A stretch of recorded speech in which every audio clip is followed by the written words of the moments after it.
বর্তমান সময়টা কেমন জানেন? বর্তমান সময়ে যে মানুষটা দুঃখে কষ্টে জীবন কাটাচ্ছে তার দিকে কেউ খেয়াল করে না, তাকে কেউ সাহায্য করার চেষ্টা করে না। কিন্তু কোনো মানুষ যদি হাসি খুশিতে থাকে, আনন্দে থাকে, ভালো থাকে, তাহলে সমাজের মানুষের মধ্যে কৌতূহল জাগে যে ও কিভাবে ভালো আছে, কিভাবে হাসি খুশিতে ওর জীবনটা কাটছে, এবং সেটা খোঁজার চেষ্টা করে।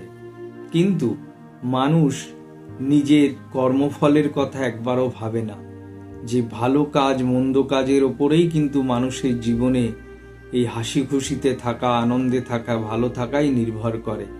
তাই জীবনে ভালো থাকতে হলে, হাসি খুশিতে থাকতে হলে কোনো মানুষের ক্ষতি করবেন না, নিজের কাজ মন দিয়ে করুন এবং ভগবানের ওপর ভরসা বিশ্বাস রেখে পরিশ্রম করে নিজেকে উন্নতি করার চেষ্টা করুন।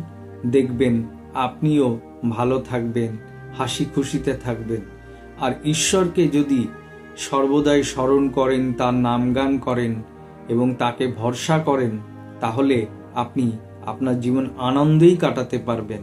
আপনার জীবনে দুঃখ কখনো কোনো কিছু করতে পারবে না। সমস্যা মানুষের জীবনে আসবেই। সেই সমস্যা আপনি যদি ঈশ্বরের সান্নিধ্যে থাকেন, ভগবানের নামগান করেন, তাহলে সব সমস্যার সমাধান হয়েই যাবে।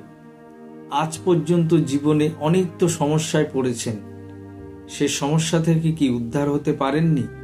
কোনো সমস্যাই চিরস্থায়ী নয়, সমাধান হবেই হবে, তো সেটা যেভাবেই হোক। তাই সমস্যা নিয়ে চিন্তা করবেন না, ভগবানকে ভরসা করুন, বিশ্বাস করুন, ভগবানকে সঙ্গে রেখে পরিশ্রম করে সৎভাবে জীবনযাপন করুন। দেখবেন আপনিও আনন্দে থাকবেন, হাসি খুশিতে থাকবেন।